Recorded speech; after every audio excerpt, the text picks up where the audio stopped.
नमस्कार। स्वागत है सभी का सुने कहानी पर।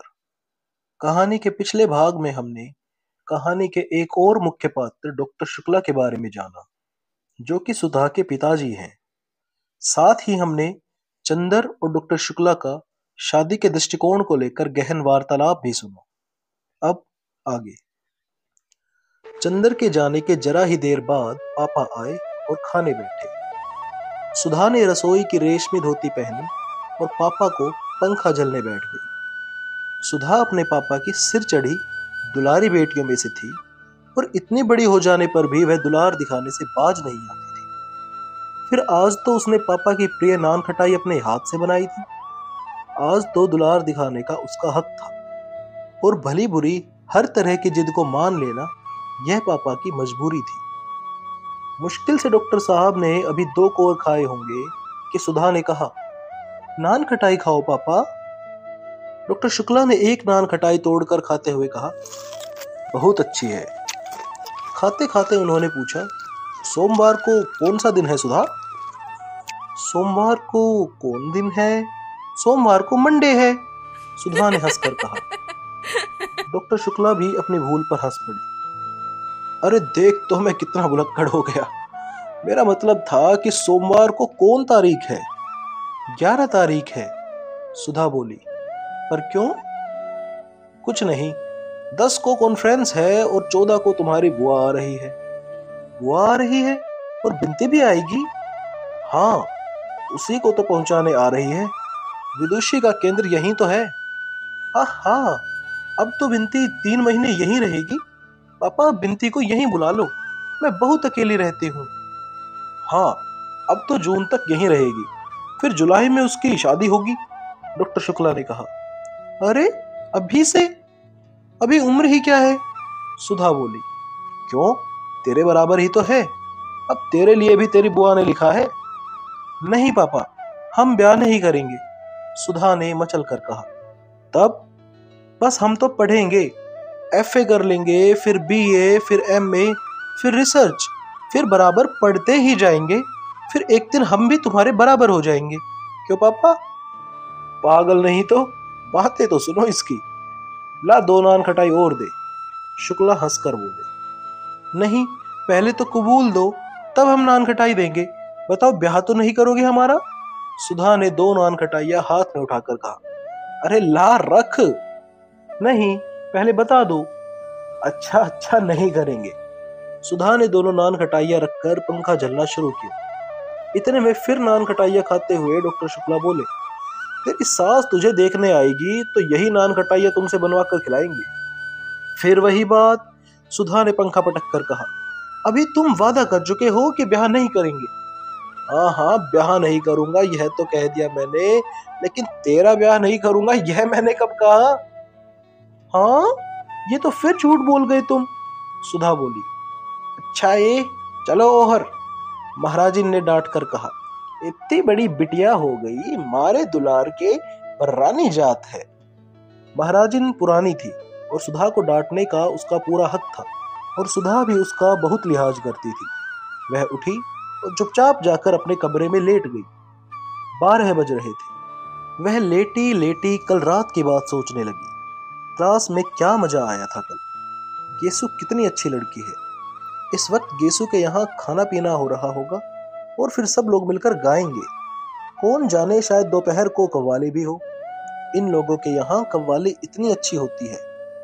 सुधा सुन नहीं पाएगी और गेसु ने भी कितना बुरा माना होगा। और यह सब चंदर की वजह से।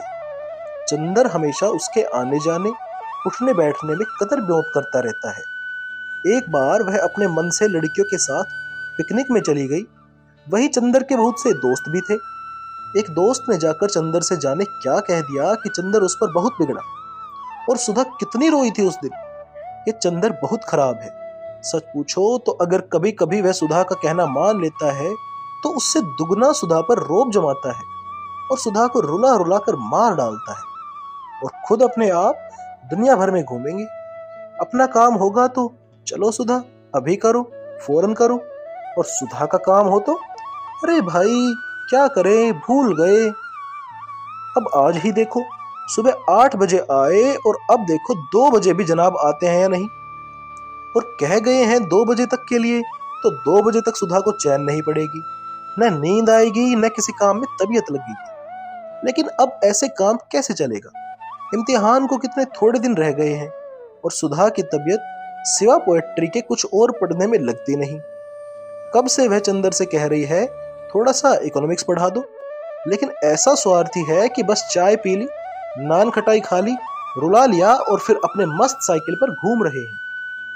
यही सब सोचते सोचते सुधा को नींद आ गई और 3 बजे जब गेसु आई तो सुधा सो रही थी। पलंग के नीचे डीएमसी का गोला खुला हुआ था और तकिए के पास क्रोशिया पड़ी हुई थी।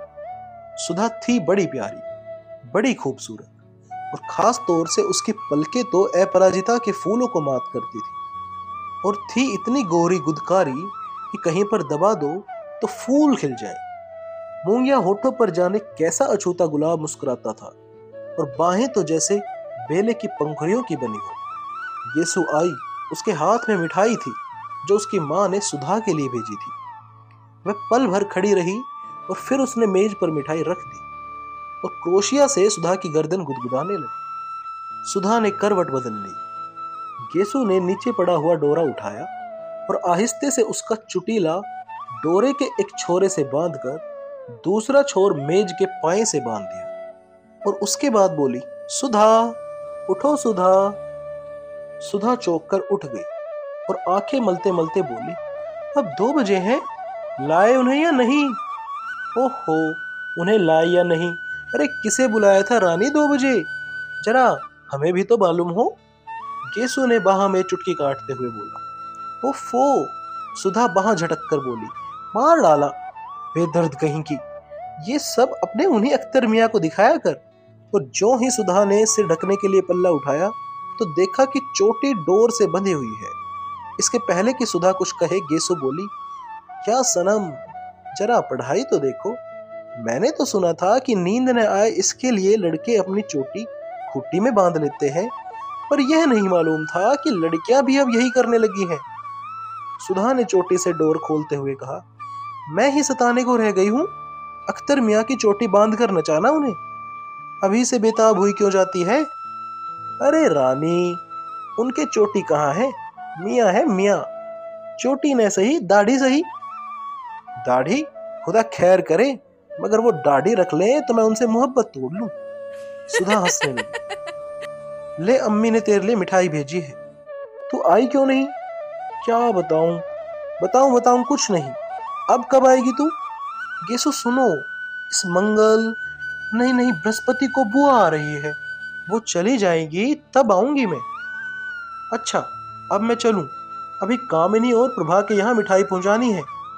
गेसु मुड़ते हुए बोले। अरे बैठो भी। सुधा ने गेसु की ओढ़नी पकड़कर उसे खींचकर बिठलाते हुए कहा, अभी आए हो, बैठे हो, दामन संभाला है। आहा, अब तो तू भी उर्दू शायरी कहने लगी। गेसु ने बैठते हुए कहा, तेरा ही तो मर्ज लग गया है। सुधा ने हंसकर कहा, देख कहीं और मर्ज न लग जाए, वरना फिर तेरे लिए भी इंतजाम करना होगा। गेसु ने पलंग पर लेटते हुए कहा, अरे ये वो गुड़ नहीं कि चीटे खाए। देखूंगी और देखूंगी क्या, देख रही हूं। इधर पिछले 2 साल से कितनी बदल गई है तू। पहले कितना हंसती बोलती थी, कितनी लड़ती झगड़ती थी, और अब कितना हंसने बोलने पर भी गुमसुम हो गई है तू। और वैसे हमेशा हंसती रहे चाहे, लेकिन जाने किस ख्याल में डूबी रहती है हमेशा। गेसु ने सुधा की ओर देखते हुए कहा, धत पगली कहीं की। सुधा ने गेसु को एक हल्की सी चपत मारकर कहा, यह सब तेरे अपने ख्याली पुलाव हैं। मैं किसी के ध्यान में डूबूंगी, ये हमारे गुरु ने नहीं सिखाया। अरे गुरु तो किसी के नहीं सिखाते सुधा रानी, बिल्कुल सच सच। क्या कभी तुम्हारे मन में किसी के लिए मोहब्बत नहीं जगी? देख गेसु, तुझसे मैंने आज तक तो कभी कुछ छिपाया नहीं, मैं शायद कभी छिपाऊंगी। अगर कभी कोई कुछ बात होती तो तुझसे छिपी न रहती। और रहा मोहब्बत का, तो सच पूछ तो मैंने जो कुछ कहानियों में पढ़ा है कि किसी को देखकर मैं रोने लगूं, गाने लगूं या पागल हो जाऊं, यह सब कभी मुझे नहीं हुआ। और रही कविताएं, तो उनकी बातें मुझे बहुत अच्छी लगती है। कीट्स की कविताएं पढ़कर ऐसा लगता है अक्सर कि मेरी नसों का कतरा कतरा आंसू बनकर छलकने वाला है, लेकिन वह महज कविता का असर होता है और कुछ नहीं। महज कविता का असर? गेसु ने पूछा। कभी किसी खास आदमी के लिए तेरे मन में हंसी या आंसू नहीं उमड़ते? कभी अपने मन को जांच कर तो देख, कहीं तेरी नाजुक ख्याली के पर्दे में किसी एक की सूरत तो नहीं छिपी? नहीं गेसु बानो, नहीं। इसमें मन को जांचने की क्या बात है? ऐसी बात होती और मन किसी के लिए झुकता तो क्या खुद मुझे नहीं मालूम होता? सुधा बोली। लेकिन तुम ऐसा क्यों सोचती हो? बात यह है सुधी, गेसु ने सुधा को अपनी गोद में खींचकर कहा। देखो, तुम मुझसे इल्म में ऊंची हो, तुमने अंग्रेजी शायरी छान डाली है, लेकिन जिंदगी में जितना मुझे साबिका पड़ चुका है अभी तुम्हें नहीं पड़ा। अक्सर कब, कहां और कैसे मन अपने को हार बैठता है वह खुद हमें पता नहीं चलता। मालूम तब होता है जब जिसके कदम पर हमने सिर रखा है वह झटके से अपना कदम घसीट ले। उस वक्त हमारी नींद टूट जाती है और तब हम जाकर देखते हैं कि अरे, हमारा सिर तो किसी के कदमों पर रखा हुआ था और उसके सहारे आराम से सोते हुए हम सपना देख रहे थे कि हमारा सिर कहीं झुका ही नहीं। और मुझे जाने तेरी आंखों में इधर क्या दिख रहा है कि मैं बेचैन हो उठी हूं। तूने कभी कुछ नहीं कहा, लेकिन मैंने देखा है कि नाजुक अशार तेरे दिल की उस जगह छू लेते हैं जिस जगह उसे को छू सकते हैं जो अपना दिल किसी के कदमों पर चढ़ा चुका हो। और मैं यह नहीं कहती कि तूने मुझसे कुछ छिपाया है। कौन जानता है तेरे दिल ने खुद तुझसे यह राज छिपा रखा हो। और सुधा के गाल थपथपाते हुए गेसु बोली। लेकिन मेरी एक बात मानेगी तू? तू कभी इस दर्द को मोल न लेना, बहुत तकलीफ होती है। सुधा हंसने लगी। तकलीफ की क्या बात है? तू तो है ही, तुझसे पूछ लूंगी इसका इलाज। मुझसे पूछकर क्या कर लेगी? दर्द दिल क्या बांटने की चीज है? बांट ले अपने पराए दर्द दिल। नहीं, तू बड़ी सुकुमार है, तू इन तकलीफों के लिए नहीं बनी है मेरी चंपा। और गेसु ने उसका सिर अपनी छाती में छिपा लिया। टन से घड़ी ने 3:30 बजाए। सुधा ने अपना सिर उठाया और घड़ी की ओर देखकर कहा, ओफो, 3:30 बज गए और अभी तक गायब। किसके इंतजार में बेताब है तू? गेसु ने उठकर पूछा। बस दर्द दिल, मोहब्बत, इंतजार, बेताबी, तेरे दिमाग में यही सब भरा रहता है आजकल। वही तू सबको समझाती भी है। इंतजार विंतजार नहीं, चंदर अभी मास्टर लेकर आएंगे। अब इम्तिहान कितना नजदीक है तुझे तो पता ही है। हाँ, ये तो सच है। और अभी तक मुझसे पूछ क्या पढ़ाई हुई है। असल बात तो यह है कि कॉलेज में पढ़ाई हो तो घर में पढ़ने में मन लगे, और राजा कॉलेज में पढ़ाई नहीं होती। इससे अच्छा सीधे यूनिवर्सिटी से बीए करते तो ठीक रहता। मेरी तो अम्मी ने कहा है कि वहां लड़के पढ़ते हैं, वहां नहीं भेजूंगी। लेकिन तू क्यों नहीं गई सुधा? मुझे भी चंदर ने मना कर दिया है, सुधा बोली। सहसा गेसो ने एक क्षण को सुधा की ओर देखा और कहा, सुधी, तुझसे एक बात पूछूं? हाँ। अच्छा, जाने दे, पूछो ना। नहीं, पूछना क्या, खुद जाहिर है। क्या? कुछ नहीं, कुछ नहीं, पूछो ना। अच्छा, फिर कभी पूछ लेंगे, अब देर हो रही है, आधा घंटा हो गया है, कोचवान बाहर खड़ा है। सुधा गेसु को पहुंचाने बाहर तक आई। कभी हसरत को भी लेकर आओ, सुधा बोली। अब पहले तुम आओ, गेसु ने चलते चलते कहा। हाँ, हम तो बिनती को लेकर आएंगे और हसरत से कह देना तभी उसके लिए तोहफा भी लाएंगे। अच्छा, सलाम।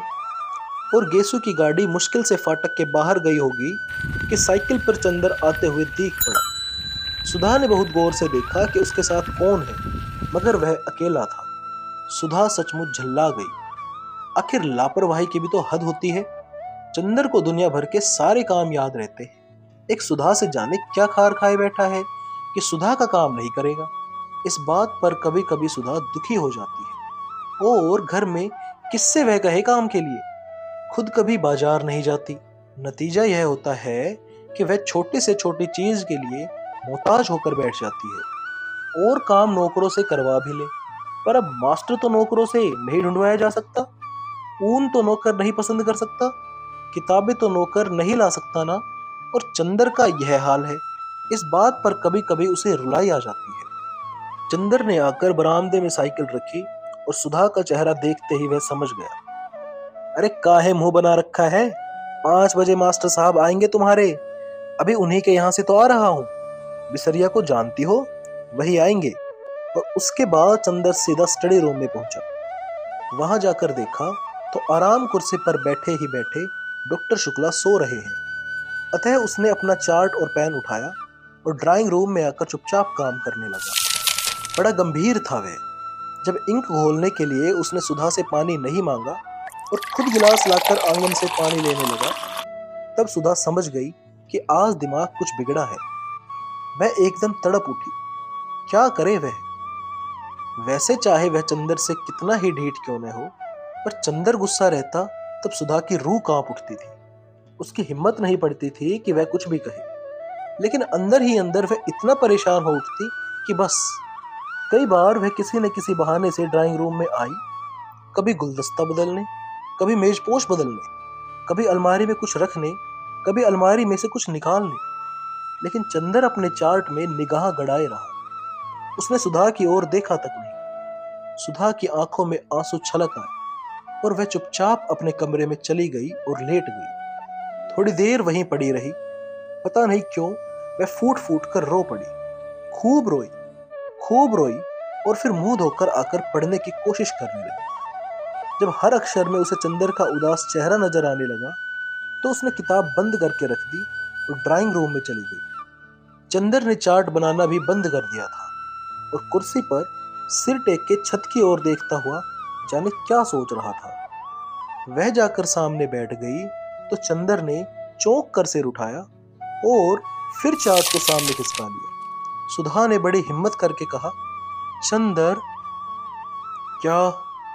बड़े भर्राए गले से चंदर बोला, इधर देखो।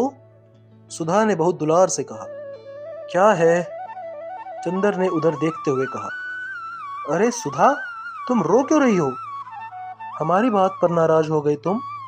हम क्या करें, हमारा स्वभाव ही ऐसा हो गया है। पता नहीं क्यों तुम पर इतना गुस्सा आ जाता है। सुधा के गाल पर 2 बड़े बड़े मोती ढलक आए। अरे पगली, मालूम होता है तुम्हारा तो दिमाग बहुत जल्दी खराब हो जाएगा। हमने तुमसे कुछ कहा है? कह लेते तो हमें संतोष हो जाता। हमने कभी कहा तुमसे कि तुम कहा मत करो, गुस्सा मत हुआ करो? मगर तुम तो फिर गुस्सा मन ही मन छिपाने लगते हो। इसी पर हमें रुलाई आ जाती है। अरे नहीं सुधी, तुम्हारी बात नहीं थी और हम गुस्सा भी नहीं थे। पता नहीं क्यों मन बड़ा भारी भारी सा था। क्या बात है? अगर बता सको तो बताओ ना, वरना हम कौन है तुमसे पूछने वाले। सुधा ने बड़े करुण स्वर में कहा। तो तुम्हारा दिमाग खराब हुआ, हमने कभी तुमसे कोई बात छिपाई? जाओ, अच्छी लड़की की तरह मुंह धोकर आओ, चलो। सुधा उठी और मुंह धोकर आकर बैठ गई। अब बताओ, क्या बात थी? कोई एक बात हो तो बताएं। पता नहीं तुम्हारे घर से गए तो एक न एक ऐसी बात होती ही गई कि मन बड़ा उदास हो गया। आखिर फिर भी कोई बात हुई तो होगी ना। बात यह हुई कि तुम्हारे यहाँ से मैं घर गया खाना खाने। वहां देखा चाचा जी आए हुए हैं, उनके साथ एक और कोई साहब है। खैर बड़ी खुशी हुई। खाना वाना खाकर जब हम बैठे तो मालूम हुआ चाचा जी मेरा ब्याह तय करने आए हैं और साथ वाले साहब मेरे होने वाले ससुर हैं। जब मैंने इनकार कर दिया तो बहुत बिगड़ कर चले गए और बोले, हम आज से तुम्हारे लिए मर गए और तुम हमारे लिए मर गए। तुम्हारी माताजी कहाँ है? प्रतापगढ़ में है, लेकिन वो तो सौतेली है और वो तो चाहती ही नहीं कि मैं घर लौटूं। लेकिन चाचा जी जरूर आज तक मुझसे कुछ मोहब्बत करते थे। आज वह भी नाराज होकर चले गए। सुधा कुछ देर तक सोचती रही, फिर बोली, तो चंदर, तुम शादी कर क्यों नहीं लेते? नहीं सुधा, शादी नहीं करनी है मुझे। मैंने देखा है कि जिसकी भी शादी हुई है कोई भी सुखी नहीं है। सभी का भविष्य बिगड़ गया है। और क्यों एक तवालत पाली जाए? जाने कैसी लड़की हो, क्या हो। तो उसमें क्या, पापा से कहो उस लड़की को जाकर देख लें। हम भी पापा के साथ चले जाएंगे। अच्छी हो तो कर लो ना चंदर, फिर यहीं रहना, हमें अकेला भी नहीं लगेगा। क्यों? नहीं जी, तुम तो समझते ही नहीं हो। जिंदगी निभानी है कि कोई गाय भैंस खरीदनी है? चंदर ने हंसकर कहा, आदमी एक दूसरे को समझे, बूझे, प्यार करे, तब ब्याह के भी कोई माने हैं। तो उसी से कर लो जिससे प्यार करते हो। चंदर ने कुछ जवाब नहीं दिया। बोलो, चुप क्यों हो गए? अच्छा, तुमने कभी किसी से प्यार किया चंदर? क्यों, बताओ ना। शायद नहीं। बिल्कुल ठीक, हम भी यही सोच रहे थे अभी। सुधा बोली। क्यों, ये क्यों सोच रही थी? इसलिए कि तुमने किया होता तो तुम हमसे थोड़े ही छिपाते, हमें जरूर बताते। और नहीं बताया तो हम समझ गए कि अभी तुमने किसी से प्यार नहीं किया। लेकिन तुमने यह पूछा क्यों सुधा? यह बात तुम्हारे मन में उठी कैसे? कुछ नहीं, अभी गेसु आई थी। वह बोली, सुधा, तुमने किसी से कभी प्यार किया है? असल में वह अख्तर को प्यार करती है, उससे उसका विवाह होने वाला है। हाँ, तो उसने पूछा कि तूने किसी से प्यार किया है? हमने कहा नहीं। बोली, तू अपने से छिपाती है। तो हम मन ही मन में सोचते रहे कि तुम आओगे तो तुमसे पूछेंगे कि हमने कभी प्यार तो नहीं किया, क्योंकि तुम ही एक ऐसे हो जिससे हमारा मन कोई बात नहीं छिपाता। अगर कोई बात छिपाई भी होती हमने तो तुम्हें जरूर बता देती। फिर हमने सोचा शायद कभी हमने प्यार किया हो और तुम्हें बताया हो, और फिर हम खुद ही भूल गए हों। अभी उसी दिन देखो, हम पापा की दवाई का नाम भूल गए और तुम्हें याद रहा ना। शायद हम भूल गए हो तो तुम्हें मालूम हो कि कभी हमने प्यार तो नहीं किया। नहीं, हमें तो कभी कुछ नहीं बताया। चंदर बोला। तब तो हमने प्यार व्यार कुछ नहीं किया। केसु यूं ही गप उड़ा रही थी। हाँ, सुधा ने संतोष की सांस लेकर कहा। लेकिन बस, चाचा जी के नाराज होने पर तुम इतने दुखी हो गए हो जाने दो नाराज। पापा तो हैं अभी। क्या पापा मोहब्बत नहीं करते तुमसे? सो क्यों नहीं करते, तुमसे ज्यादा मुझसे करते हैं। लेकिन उनकी बात से मन भारी हो गया। उसके बाद गए बिसरिया के यहाँ। बिसरिया ने कुछ बड़ी अच्छी कविताएं सुनाई, और भी मन भारी हो गया। चंदर ने कहा, लो, तब तो चंदर तुम प्यार करते होंगे जरूर से। सुधा ने हाथ पटक कर कहा। क्यों भला? येसु कह रही थी, शायरी पर जो उदास हो जाता है वह जरूर मोहब्बत करता है।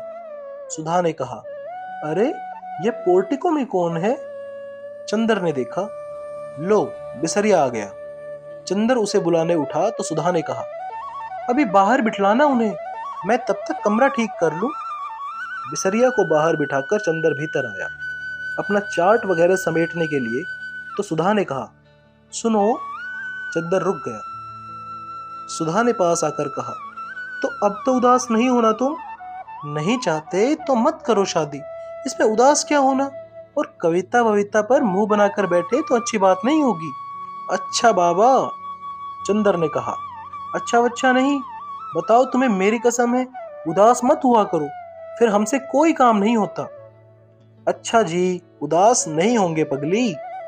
चंदर ने हल्की सी चपत मारकर कहा, और बरबस उसके मुंह से एक ठंडी सांस निकली। उसने चार्ट उठाकर स्टडी रूम में रखा। देखा, डॉक्टर साहब अभी भी सो रहे हैं। सुधा कमरा ठीक कर रही थी। वह आकर बिसरिया के पास बैठ गया।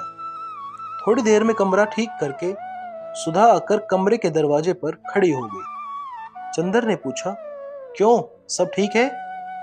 उसने सिर हिला दिया, कुछ बोली नहीं। यही है आपकी शिष्या सुश्री सुधा शुक्ला, इस साल बीए फाइनल का इम्तिहान देंगी। बिसरिया ने बिना आंख उठाए ही हाथ जोड़ लिए। सुधा ने हाथ जोड़े, फिर बहुत सकुचा सी गई। चंदर उठा और बिसरिया को लाकर उसने अंदर बिठा दिया। बिसरिया के सामने सुधा और उसके बगल में चंदर। चुप, सभी चुप। अंत में चंदर बोला, लो, तुम्हारे मास्टर साहब आ गए, अब बताओ ना तुम्हें क्या क्या पढ़ना है। सुधा चुप। बिसरिया कभी यह पुस्तक पलटता, कभी वह। थोड़ी देर बाद वह बोला, आपके विषय क्या है? जी, बड़ी कोशिश से बोलते हुए सुधा ने कहा, हिंदी, इकोनॉमिक्स और गृह विज्ञान। और उसके माथे पर पसीना झलक आया। आपको हिंदी कौन पढ़ाता है? बिसरिया ने किताब में ही निगाह गड़ाए हुए कहा। सुधा ने चंदर की ओर देखा और मुस्कुराकर फिर मुंह झुका लिया। अरे बोलो ना तुम खुद। ये राजा गर्ल्स कॉलेज में है, शायद मिस पवार हिंदी पढ़ाती है, चंदर ने कहा। अच्छा अब आप पढ़ाइए, मैं अपना काम करूं। चंदर उठकर चल दिया। स्टडी रूम में मुश्किल से चंदर दरवाजे तक पहुंचा होगा कि सुधा ने बिसरिया से कहा, जी मैं पेन ले आऊं, और लपकती हुई चंदर के पास पहुंची। ए सुनो चंदर। चंदर रुक गया और उसका कुर्ता पकड़कर छोटे बच्चों की तरह मचलते हुए सुधा बोली, तुम चलकर बैठो तो हम पढ़ेंगे, ऐसे शर्म लगती है। जाओ चलो, हर वक्त वही बचपना। चंदर ने डांट कर कहा। चलो पढ़ो सीधे से, इतनी बड़ी हो गई अभी तक वही आदतें। सुधा चुपचाप मुंह लटकाकर खड़ी हो गई और फिर धीरे धीरे पढ़ने लग गई। चंदर स्टडी रूम में जाकर चार्ट बनाने लगा। डॉक्टर साहब अभी तक सो रहे थे।